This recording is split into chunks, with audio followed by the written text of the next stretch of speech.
Download the AllStar app. Make your picks for UFC fights, challenge your friends, level up and win prizes. Link in description. Get it now. Holm, 41 years old. Man, she is an anomaly. A woman fighting at 41 is very rare. 5'8" southpaw, 14-5 record, 7-6 in the UFC.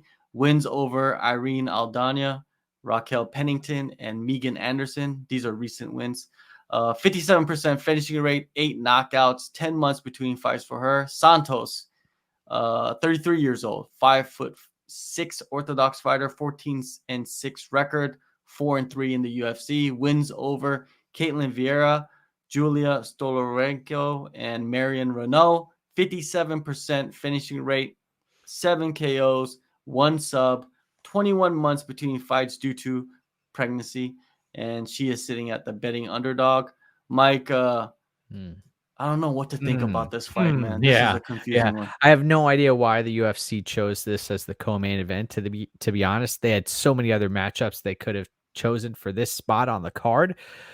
Oh, tough spot. I thought Caitlin Vieira was actually going to send Holly Holm into retirement, to be honest. I'm surprised to see her here in this spot, but she still has the skills if she wants to play the pitter-patter game on the outside like she does, or wants to just cage press against Yana Santos.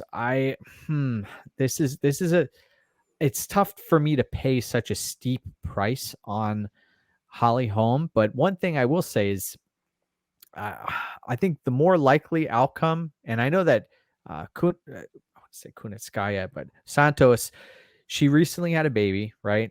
And she's in her mid-30s, and you have a 41-year-old lady who is nearing the end of her road, who doesn't necessarily have the knockout punch we saw against Ronda Rousey. What took place, and how many years ago was that? That was many moons ago. So if you want to drop this price down significantly, you can take a look at Holly Holm via decision, and that's going to be my pick here. But it wouldn't surprise me to see Holly Holm, to see her fade late at 41 years of age. Does she still have the cardio to keep rolling after that? I honestly think that Vieira loss really took a lot out of the wind from her sails. I'll be picking Holm via decision. All right, J-Spec, we got Andrew coming in with take the over. It's free money. Neither of these two at this stage have finishing ability. I expect this to be a clinch fest for 15 minutes. The fan poll comes in with a clear message from the fans. Holly Holm with 72% of the support from the fans. Pretty big margin there. Yeah, you guys mentioned it, and I'm going to echo it. Yana, recent mother, baby makes 1 in April. So congratulations to the Santos family. That's super awesome. I don't know anything about giving birth, and I never will. But I'm assuming from everything I've ever heard in my life that it's really hard, and it's not like it enhances your body. It's not like you get suddenly way stronger because of it. And actually, scientifically, it reduces your bone density. I don't think that's going to be a factor here. But the point is, that is some things to consider. On the other side, we have Holly Holm, 41, still going. I maintain my theory that 42 is the exact expiration date of strikers. I haven't really seen that even in the men's category. I think basically Holmes got to I think her birthday's in October. Maybe it's November. I think it's October. So we kind of got an expiration date there. Does she have magic in her for a couple more, at least one more, at least this fight? We're going to find out and see. I just think even as we're getting a slightly, or maybe however you want to describe it, a lesser version of Holly Holm than obviously the championship version that she was, I still think that fighter is higher than Yana.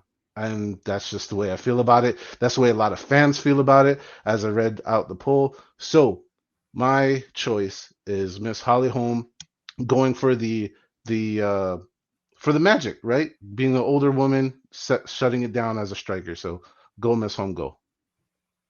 All right. We got I don't even know how to pronounce your name, but Guys, Holmes is like 60 years old. Yes, she is old for a fighter. Tay Baza, Holmes is co-main because it's Holly Holm. She got like 4 title shots in a row. Anthony W seems like the kind of fight to be pitter patter and overly careful. Anthony again, the fuck that's posting twice for my B. I don't know what that even means. Someone mentions Holmes signed a 6-fight contract. Yes, and Zach is saying that he's curious why that would be a good idea. It's a good idea because they want to lock her in and they don't want her to fight anywhere else. That's why they would do that. Tay Baza also mentioning Holmes trying to be the oldest fighter in the UFC. Hey, if she wants to be the oldest fighter in the UFC, let her try, man. Why not? You know what I mean? I'm not a type of person or a fighter or just a person to tell someone to retire. That's not me. You know what I mean? Because I wouldn't want people to tell me to retire, right? Patrick Wilkins, first time here. Let's go, fellas. Appreciate you, Patrick. Man, this fight. What other pick would you have? You got Santos, who's been out for 21 months. She's in her mid 30s. She's coming back from pregnancy, and we've seen fighters come back from pregnancy, and usually their first fight back, they don't look like the fighter that they should look like, right? And you got Holmes, who is in incredible shape for 41 years old. Have you seen the photos, right? She's always been in incredible shape, and she moves around too much. And I think Santos's only path to victory is to corner her and press her against the cage and get her in the clinch and win that way, win rounds like that. I don't think that that's going to happen. She might get her there, but Holly Holmes likes to play in the clinch as well, right? So they're going to tussle there for a little bit. But I think at distance, Holly Holmes is going to be able to like pitter patter her way to a decision. I say Holly Holmes, pitter patter, decision win. I love pitter patter. Not really, but for entertainment's sake.